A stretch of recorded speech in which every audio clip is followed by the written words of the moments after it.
வணக்கம், welcome to Rohini Ashwin's law talks. நம்ம போன வீடியோல gift deed versus sales deed அப்படின்ற பத்தின கம்ப்ளீட் டிஃபரன்சஸ் இன்ஃபர்மேஷன், ரெண்டுத்துக்கும் உள்ள ப்ளஸ் அண்ட் மைனஸ், ரெண்டுத்துலையுமே எது சேஃப் அண்ட் செக்யூர் அப்படின்ற பத்தின கம்ப்ளீட் இன்ஃபர்மேஷன் பார்த்தோம். ஸோ நம்ம இந்த வீடியோல செட்டில்மெண்ட் டீட் அப்படின்றது என்ன அப்படின்னு அதை பத்தின ஒரு பிரீஃபான ஒரு இன்ட்ரடக்ஷன், ஒரு இன்ஃபர்மேஷன், இது எந்த அளவுக்கு சேஃப் அண்ட் செக்யூர், இல்லை compared to the other deeds இது லெஸ் சேஃபா அப்படின்றத பத்தின இன்ஃபர்மேஷன் நம்ம பார்க்க போறோம். செட்டில்மெண்ட் டீட் அப்படின்றது என்னன்னா சொத்து ஒப்பந்த பத்திரம். அதாவது இந்த செட்டில்மெண்ட் டீட் மோஸ்டா இந்த ஃபேமிலி மெம்பர்ஸ்குள்ள தான் எக்ஸிக்யூட் செய்யப்படுது.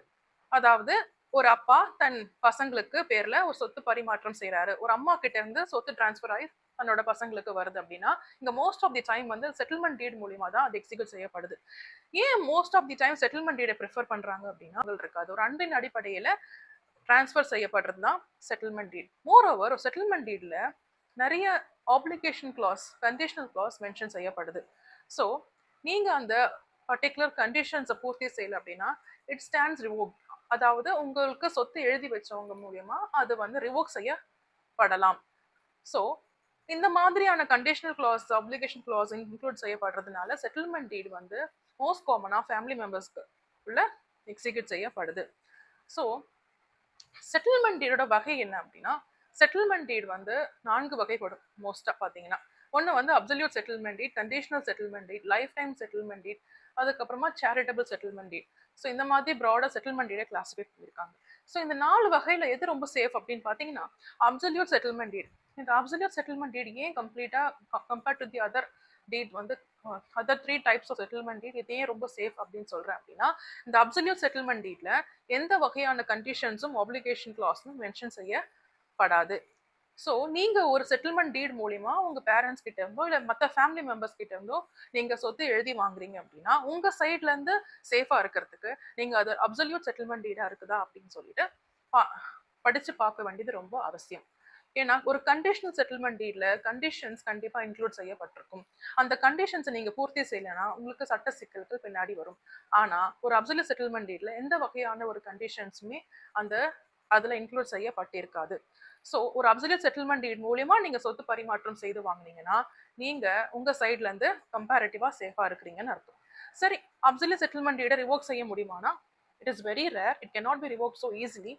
ஆனாலுமே ஒரு காமன் எக்ஸப்ஷனல் கிரவுண்ட்ஸ் மூலிமா அதை ரிவோக் செய்யப்படலாம். அதாவது நம்ம ஆல்ரெடி பார்த்த மாதிரி ஒரு ஃப்ராட், அன்டியூ இன்ஃப்ளூயன்ஸ், கோஹெஷன், இந்த கிரவுண்ட்ஸ் மூலியமா சொத்தை எழுதி வைத்த நபர் இந்த கிரவுண்ட்ஸ் மூலிமா உங்களை சேலஞ்ச் பண்ணி உங்க மேல அலிகேஷன்ஸ் பண்ணியிருந்து சூட் ஃபைல் பண்ணியிருந்தாங்கன்னா அதை ப்ரூவ் செய்யும் பட்சத்தில் அதை ரிவோக் செய்யப்படும். ஆனால் இது rarest of the rare cases. அந்த intention of the parties check பண்ணுவாங்க கம்ப்ளீட்டா. ஸோ அதை ப்ரூவ் செய்யும் பட்சத்தில் தான் அது ரிவோக் செய்யப்படும். அல்லாது நீங்க உங்க சைட்ல கிளியரா இருக்கீங்க, நீங்க அந்த மாதிரிலாம் எழுதி வாங்கல அப்படின்னு உங்க சைட்ல நீங்க கிளியரா இருக்கீங்கன்னா அது ரிவோக் செய்யப்படாது.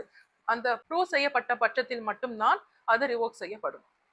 ஸோ ஒரு அப்சல்யூட் செட்டில்மெண்ட் டீட் மூலியமா சொத்து டிரான்ஸ்ஃபர் பண்ணி வாங்குறது it's comparatively safer when you are going to go for a settlement deed. இன்னொரு விஷயம், செட்டில்மெண்ட் டீட்ல ஸ்டாம்ப் டியூட்டிஸ் கம்மி compared to the sales deed. Also the most common grounds is it can be executed within condition and also without consideration. So நீங்க கண்டிப்பா settlement deed மூலியமா தான் உங்களுக்கு சொத்து டிரான்ஸ்ஃபர் பண்ணி வாங்க முடியும் அப்படின்ற பட்சத்துல நீங்க அது அப்சல்யூட் செட்டில்மெண்ட் டீடா இருக்குதா அப்படின்னு சொல்லிட்டு நீங்க அதை தெரிஞ்சுக்க வேண்டியது ரொம்ப அவசியம். ஸோ ஒரு செட்டில்மெண்ட் டீட் வந்து உங்க ஃபேமிலி மெம்பர்ஸ் மூலியமா நீங்க எக்ஸிக்யூட் பண்றீங்கன்னா compared to gift deed, compared to sales deed, அது கொஞ்சம் ரிவோக் பண்ணுறது ஈஸியான ஒரு விஷயம் தான். So compared to the other deeds settlement deed is less safer provided absolute sales டீடாக எக்ஸிக்யூட் செய்யப்பட்டிருந்தால் மட்டுமே அது உங்களுக்கு சாதகமாக அமையும். அதாவது ரிவோக் பண்ண முடியாது. எந்த ஒரு கண்டிஷனும் அதில் மென்ஷன் பண்ணலன்னா அது வந்து உங்களுக்கு ப்ராப்பர்ட்டி டிரான்ஸ்ஃபர் பண்ண அவங்க நினைச்சாலும் அதை ரிவோக் பண்ண முடியாது. அப்பவும் ஒரு எக்ஸப்ஷனல் க்ளாஸஸ் இருக்கு.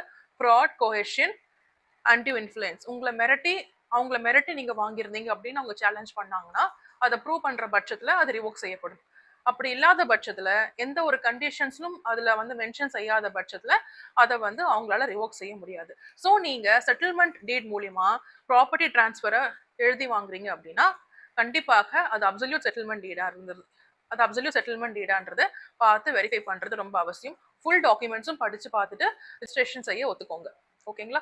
ஸோ இந்த வீடியோ உங்களுக்கு யூஸ்ஃபுல்லாக இருந்திருக்கும்னு நினைக்கிறேன். இந்த மாதிரி யூஸ்ஃபுல் டிப்ஸோட உங்களை ஃபோர்த் கமிங் வீடியோஸில் சந்திக்கிறேன். தேங்க்யூ.